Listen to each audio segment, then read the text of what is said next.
কালিয়া উপজেলা। কালিয়া উপজেলা বাংলাদেশের খুলনা বিভাগের নড়াইল জেলার একটি প্রশাসনিক অঞ্চল। কালিয়া থানা 1866 খ্রিস্টাব্দে প্রতিষ্ঠিত করা হয় এবং 1984 সালে থানা থেকে উপজেলায় রূপান্তরিত করা হয়। নবগঙ্গা নদীর পাশে গড়ে ওঠা এই জনপদ সম্পর্কে আমি আজকে আপনাদেরকে একটু জানানোর চেষ্টা করব, দেখানোর চেষ্টা করব এই উপজেলা সম্পর্কে। এটা হচ্ছে এই উপজেলার উপজেলা কার্যালয়। অত্যন্ত সুন্দর একটা পরিবেশ রয়েছে উপজেলায়। আমি প্রায় সময় উপজেলাতে আসি বিভিন্ন কাজে। প্রায় 300 বছর পূর্বে জনপদের উপর দিয়ে প্রবাহিত কালীগঙ্গা বা কালীগঙ্গা নদীর নামের প্রথম অংশ কালী এবং গঙ্গা শব্দের আবরণের সমন্বয়ে কালিয়া নামকরণ করা হয়েছে।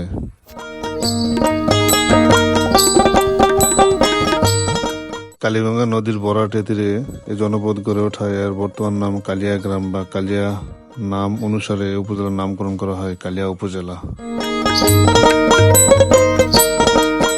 এই উপজেলার উত্তরে নড়াইল জেলার লোহাগাড়া উপজেলা, দক্ষিণে খুলনা জেলার দিঘলিয়া ও তেরখাদা উপজেলা, পূর্বে গোপালগঞ্জ জেলা ও বাগেরহাট জেলার মোল্লারহাট উপজেলা এবং পশ্চিমে নড়াইল সদর উপজেলা ও যশোর জেলার অভয়নগর এবং খুলনা জেলার ফুলতলা উপজেলা অবস্থিত। উপজেলার মাঝখানে রয়েছে বিশাল বড় একটি পুকুর।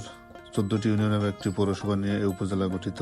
পাশে রয়েছে সেই পুরাতন হলুদ ভবনটি, যেখানে আগে উপজেলার সকল কার্যক্রম পরিচালনা করা হইতো। এখন নতুন ভবন নির্মাণ করা হতে এখানকার কার্যক্রম নতুন ভবনে শিফট করা হয়েছে।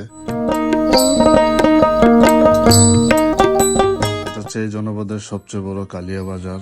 এই বাজারটি গড়ে উঠেছে নবগঙ্গা নদীর পাশেই। বিশাল বড় বড় অট্টালিকায় সজ্জিত রয়েছে এই কালিয়া বাজারের সৌন্দর্য। অনেক গাছগাছালি আর প্রাকৃতিক মনোরম পরিবেশে এই বাজারটি গড়ে উঠেছে।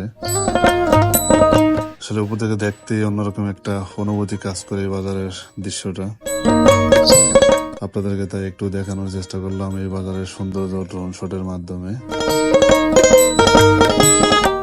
নিচ থেকে যদি এই বাজার দেখতে চান তাহলে তেমন একটা সৌন্দর্য দেখা যায় না, তাই আমি একটু চেষ্টা করলাম যাতে আপনারা উপর থেকে এই বাজারের সৌন্দর্যটা অবলোকন করতে পারেন। এটা উপজেলার সবচেয়ে পুরাতন একটা মন্দির, শ্রী শ্রী সার্বজনীন দেবত্র মন্দির রথখোলা। প্রায় 225 বছরের মতো বয়স এই মন্দিরের। পাশে রয়েছে পুরাতন একটি জমিদার বাড়ি। এখানে মোট 3টি রথ রয়েছে, যেগুলো অনেক আগের কার। আর এটা হচ্ছে এখানকার সবচেয়ে পুরাতন বাড়ি এটাতে এখনো লোকজন থাকে। এটি একবারে মেন রাস্তার পাশে এই মন্দিরটি নির্মাণ করা হয় 1802 সালে।